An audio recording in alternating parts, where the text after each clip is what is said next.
Hey everybody, how's it going? Welcome to episode 16 of For My Records and Father's Day, actually. So to all you dads out there, happy Father's Day. I have something in here that I got for Father's Day that I'm super excited about and can't wait to show you. But that will be the last thing you see. Did get some pretty sweet stuff this week. Got one in the mail and a couple like pretty solid scores from Second and Charles. And yeah, so we'll just get into it. First up, finally got my copy of Mad Villainy that I've been waiting on since January. Really stoked about this. MF Doom and Madlib, as you guys know. Yeah, front, back, double album, black vinyl. Super stoked to have it finally. RIP MF Doom. Next up, this came in the mail. Really super stoked about this too. This is the Record Store Day Thrice record I wanted. It was my number one pick for this Record Store Day. And none of the shops I went to had it. Found it on Discogs for a pretty good price. Pretty much what I expected to pay for it at one of the shops. And yeah, came in this week. And like I said, I'm super stoked. Got a booklet that came in it. It's actually like bound with thread, so that's interesting. Thick booklet, pictures and lyrics, and then the record itself. Ooh, that was a nasty sound. Really cool looking. Blue with like these colored streaks. It's pretty neat. Sounds fantastic. I love this record. As I said in my last video about the Record Store Day, when I got it, I wanted this because I wanted to see what the track listing on the B-side was, and it is what I thought it was. It starts with Black Honey, and on through the end of the record, it's flawless. It's probably one of the best B-sides of a record I've ever heard. So really stoked to finally have that. Went to Walmart and found this Panic at the Disco record, Vices and Virtues. I never knew about this record. I was never a big Panic at the Disco fan. I had like their first record for a while. Was A Fever You Can't Sweat Out. And then I think their second record was called Pretty Odd, and it was, so wasn't a huge fan, but when I looked at this, I saw Butch Walker as producer, so I really like Butch Walker. I think he's a fantastic songwriter and artist, and so I decided to give it a try, and it's alright. It's kind of fun. I don't know if I'll hold on to it for super long. It might head to Second and Charles eventually, but it's not bad. I gave it a full listen, and yeah, it was fun. It was decent. Really dancey. I like Brandon Urie's voice. I think it's pretty unique and pretty good. But yeah, it's not my usual. Not that I have a usual type of music, but it was fun. That's what I can say. It was fun. Next up, so I go to Second and Charles, and what I do there is I go through the way it's set up. The records are split up alphabetically, and by letters in the alphabet, the main bands in that letter have their own little section, and then there's there's AC/DC, ABBA, big bands in the A's, and then there's a section that's A, and then just random bands that nobody really thinks of. I automatically go for that letter section. I don't ever go to the big band section. So I go to that letter section and I start flipping through, and if anything looks interesting to me, I'll look it up on my phone on YouTube or something and see what I come up with. This record that I picked up, knew nothing about the band at all, but I saw the name of the record, like the actual cover of the record is pretty barren. Like, all it has is end of a year and what is it called? You Are Beneath Me. That's the only thing, and then this is the back. That's it. And they're put in plastic sleeves and taped so you can't take them out and see them or anything like that. So I went off that, typed in end of a year on YouTube, and found the record. And the first track, which is called Composite Character, hooked me like instantly. Also got it home, and it's this cool creamy colored vinyl. The first track isn't even like an actual song.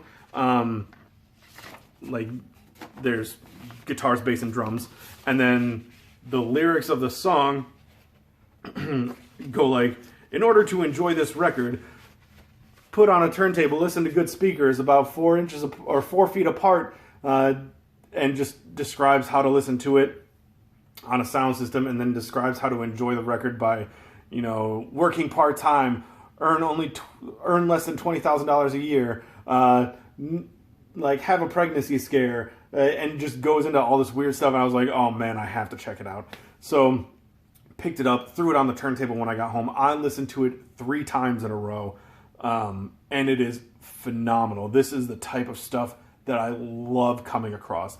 This is like post-punk, post-hardcore, like post-everything. And then when I looked them up, there's like 30 dudes that used to be in this band.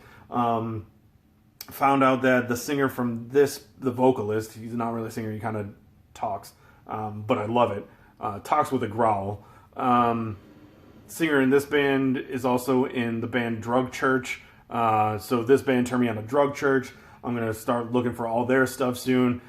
Just like, I love this type of music. So if you get the chance, I think when I looked them up, there's like, this is your favorite band's favorite band type of thing. And it's phenomenal. I love it.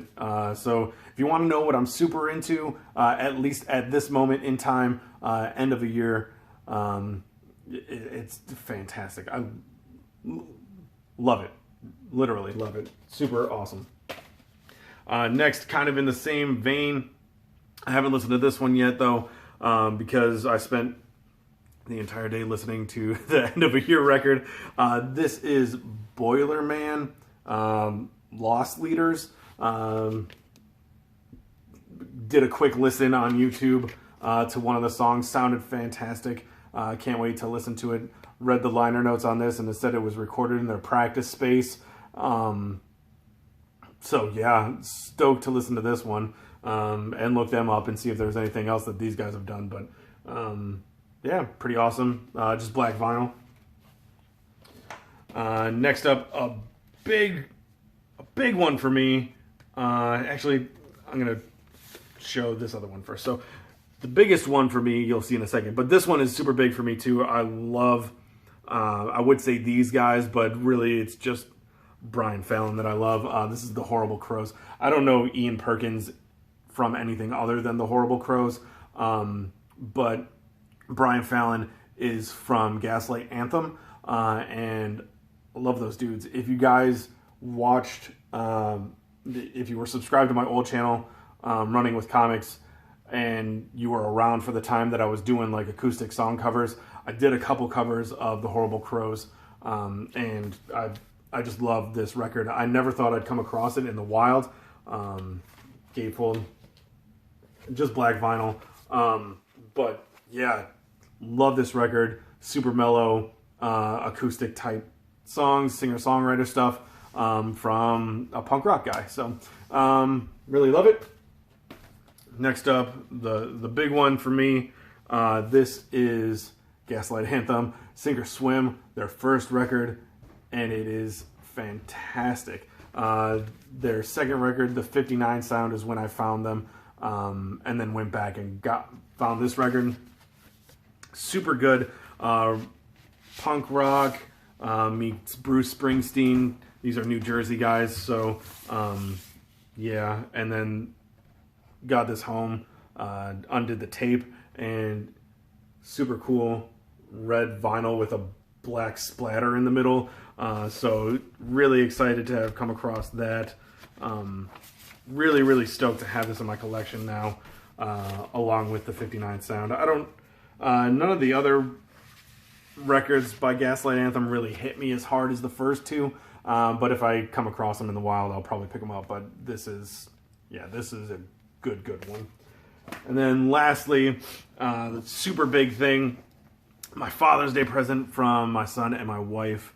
Saw this at Second and Charles a long time ago. Wanted to pick it up, but it was too expensive for me at the time. It still would be too expensive for me now, but they got it for me and super stoked about it. And that is a 4 LP box set of the Smashing Pumpkins' Melancholy and the Infinite Sadness. It's beautiful. This box set in itself is beautiful, but this one that I actually have in my presence, the records are just in magnificent condition. The outer sleeve, then they all have like an inner sleeve, and the records are all black. But yeah, so that's the first record. Oh, I didn't show the back. They have like these little symbols all over everything, and then the track listing off the record. The second record, track listing. Third.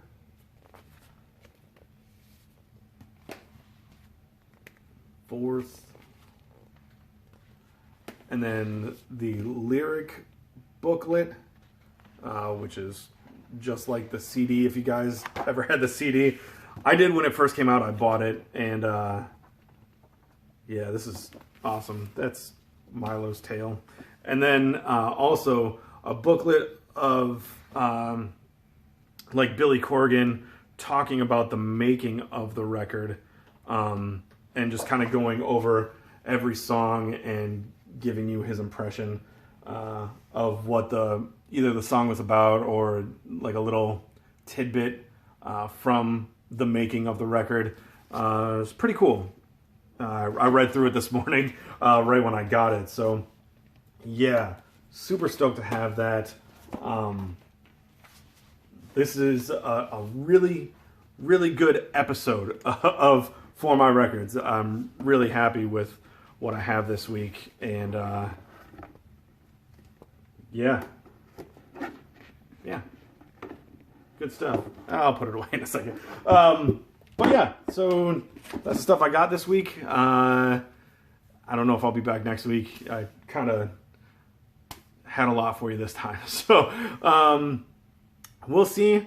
I have some stuff ordered. That might show up. Don't know if I'll have time to go out to any record stores or anything like that. But anyway, thanks for watching. Have a good one. Happy Father's Day to all you dads out there. And I'll see you later. Bye.